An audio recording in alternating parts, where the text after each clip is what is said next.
Food by Ray Nelson. The author of the fast-paced short story which inspired the 1988 movie They Live gives us this no less crazy story, which was published in the February 1965 issue of Gamma magazine. Read by Darrell T. Smith II for my channel Quasar Spectra. Food. "They're crawling!" screamed the crewman, writhing in his bunk, trying desperately to escape the straitjacket that held him prisoner. "They're crawling under my skin!" Ben saw one of them move in the vein in the crewman's neck.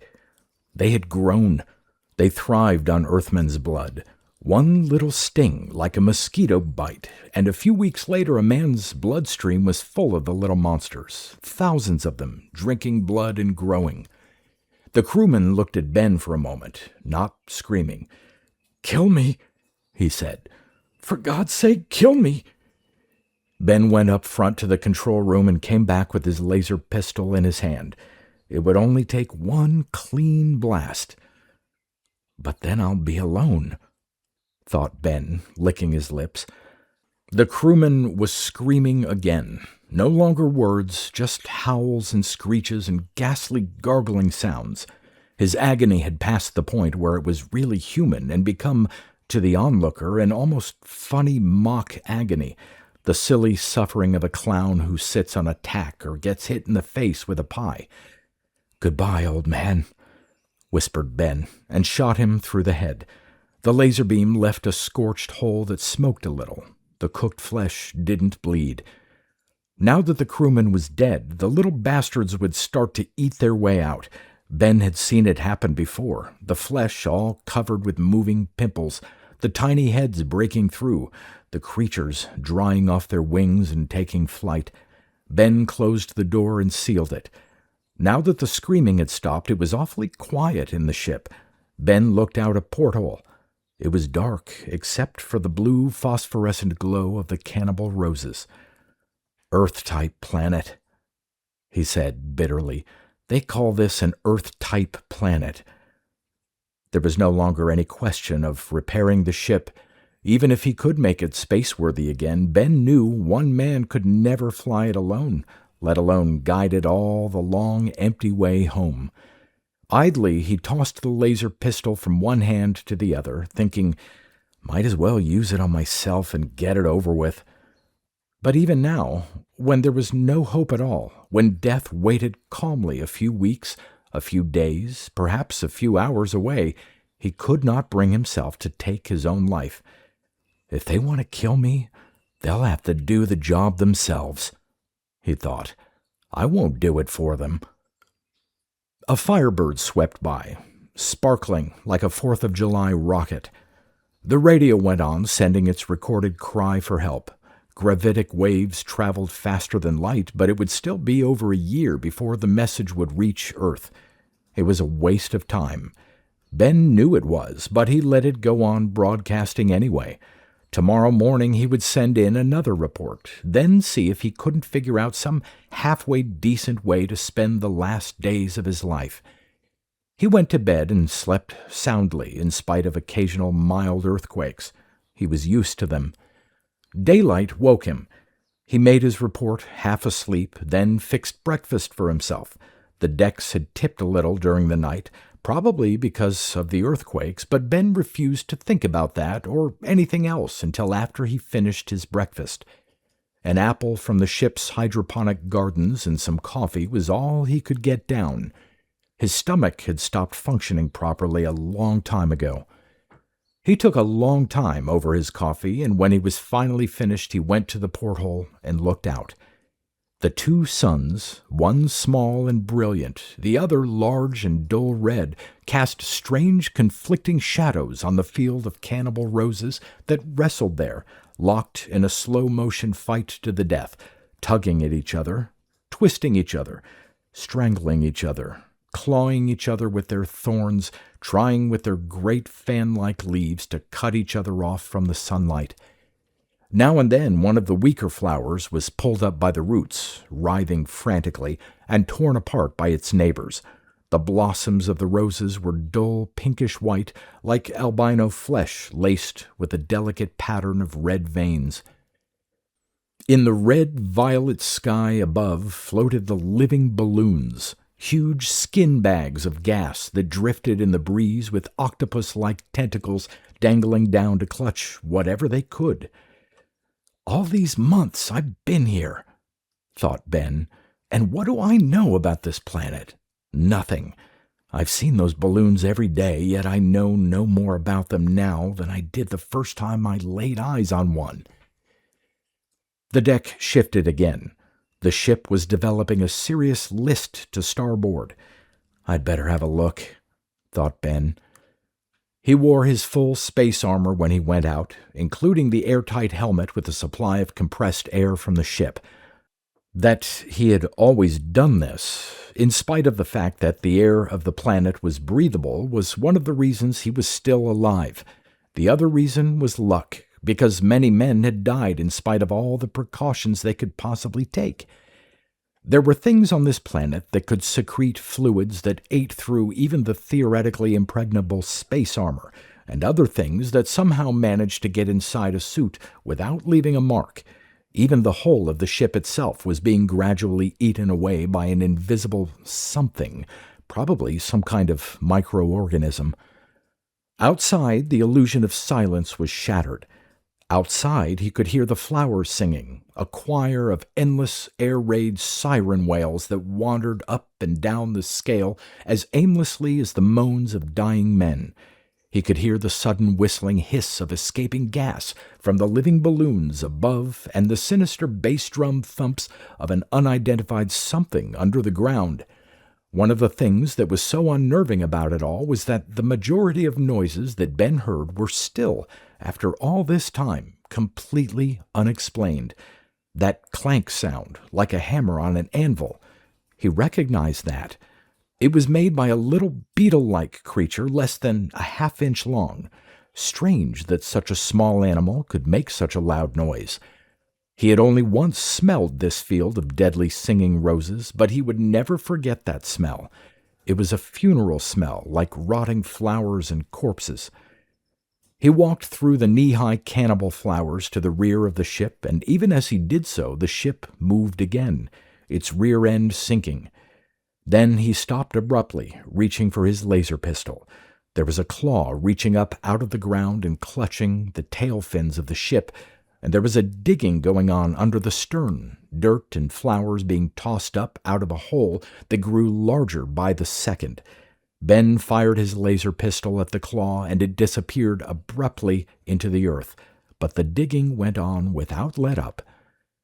The nose of the ship began slowly rising as the tail started sinking. Ben noticed that the earth under his feet was moving toward the hole, and that his feet were sinking in it as if it were quicksand. Not a moment too soon, he turned and ran, not stopping until he was a good quarter-mile away. There he stood, panting feverishly, as the ship slowly sank into the ground and the struggling flowers closed up the hole. There was a forest or jungle or something several miles to the north, and he set out in that direction. It was a rather arbitrary choice, since no matter what direction he went in, there was nowhere really to go. In the forest were animals which might prove edible, though up until now everything on this planet had turned out to be poisonous. When his supply of compressed air ran out, he switched to filtered air from the atmosphere. He knew all too well that there were viruses of some sort on this planet, that the filter wouldn't stop, but he had no choice. It was odd, but he was not frightened, not even unhappy. The certainty of death was almost reassuring. Before, when there had been some slim chance of escape, he had been frightened and miserable, but now death was something he could count on, could depend on. A trusted friend who would not be late to an appointment. He even grinned and whistled to himself as he walked along, then actually burst into song. "We're off to see the wizard, the wonderful Wizard of Oz." Days were long on this planet, more than 3 Earth days long at this time of year. Half-jokingly, Ben set up as his goal that he would survive until both suns set. They would unquestionably get him after dark, but with luck and caution he might very well last until then.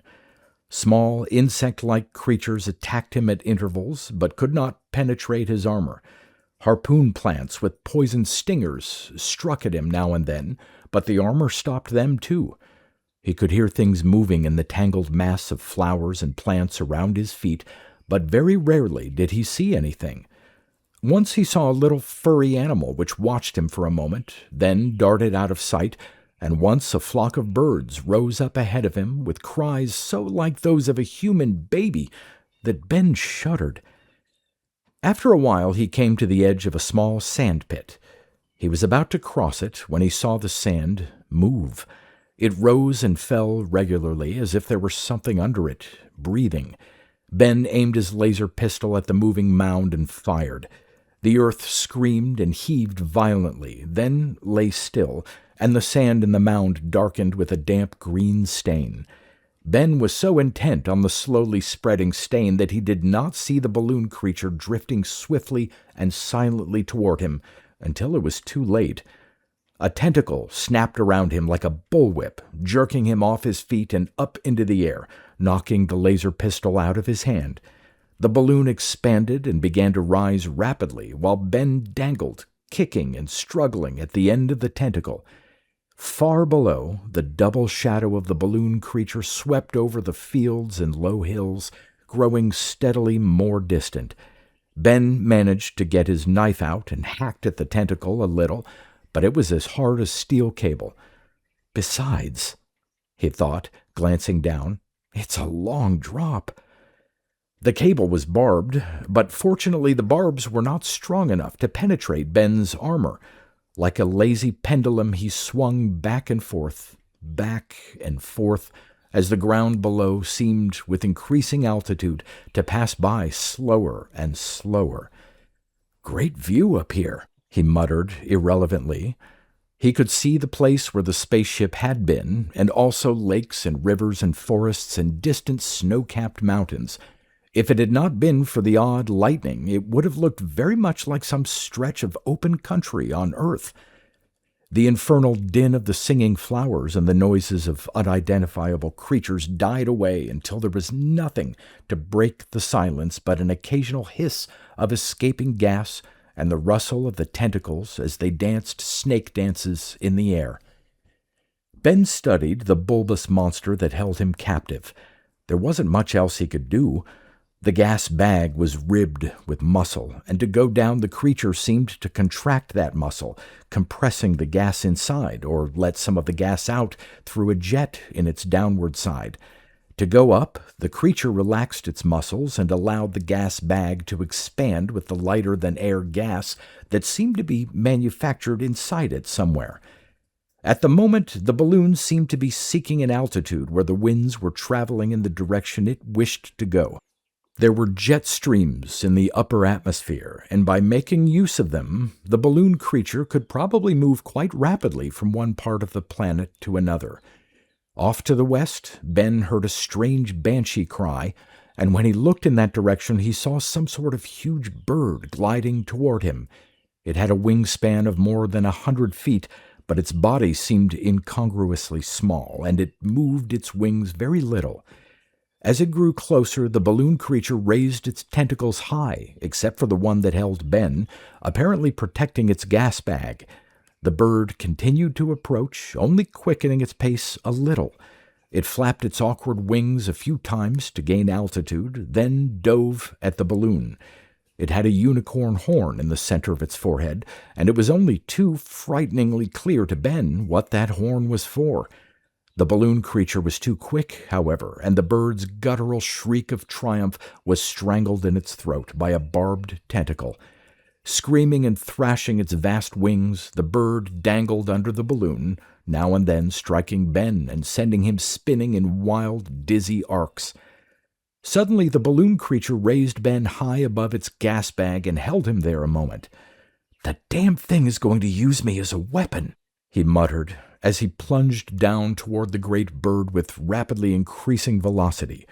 The impact knocked him out and broke the crystal in his faceplate, leaving his face unprotected. He dreamed then, but the nightmares that came in his sleep were mild compared to those that awaited him when he awoke.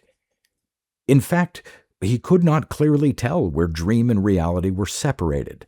At one moment he was dreaming that something soft and suffocating was covering his face. At the next he opened his eyes and saw that it was true. By the gentle rocking motion he felt, he knew he was still being carried by the balloon creature, but now he was no longer swinging beneath it like a fish on a line. He was inside it. He tried to move, but found that he was bound in a sort of cocoon, so tightly that he couldn't move even his fingers.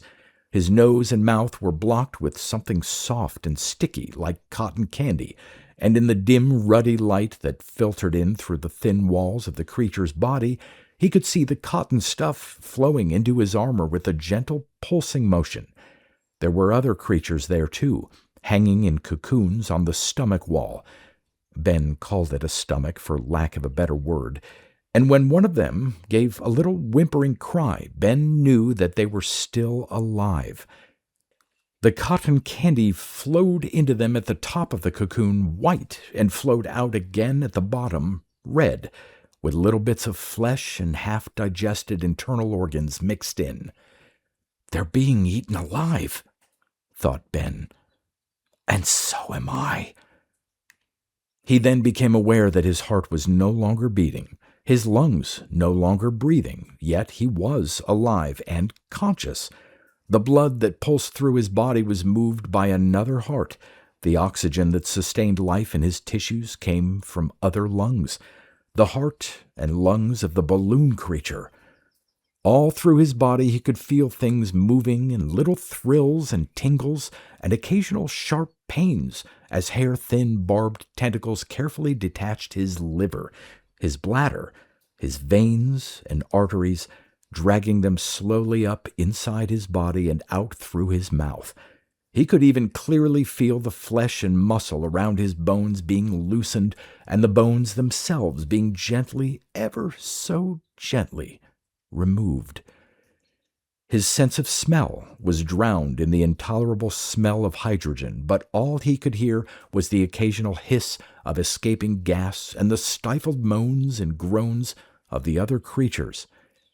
Ben would have given anything to have been able to faint or at least go mad, but the creature controlled the secretions in Ben's blood and would not permit him the luxury of anesthesia, not even when the tentacles began probing into the gray matter of his brain.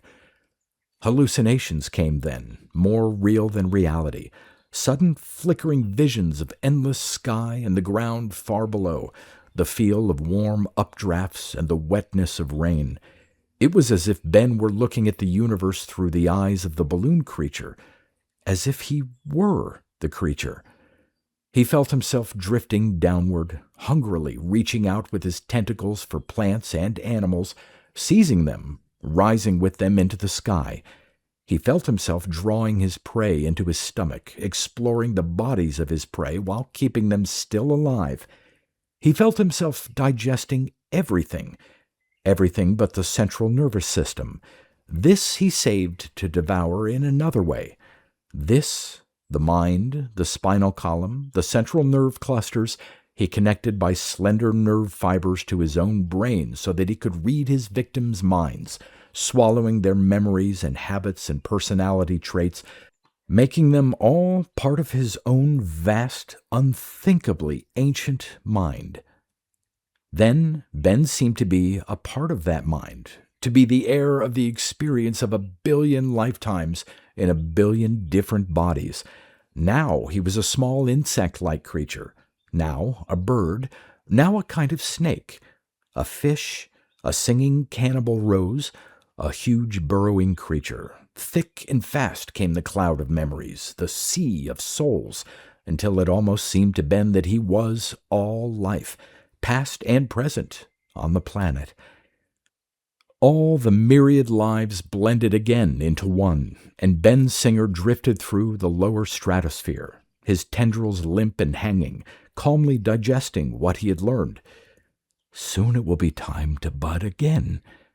thought Ben, dreaming of the tiny balloon creatures that would slowly form in the walls of his huge gas-bag stomach, each one an exact duplicate of his father-mother, each one bearing all the parents' memories and mind intact. He was not going to die after all. Not then, or ever. Dimly, he was aware that there was another spaceship landing on his planet. A part of his consciousness recognized it as one from Earth. Hungrily, he moved toward it, and the food it contained.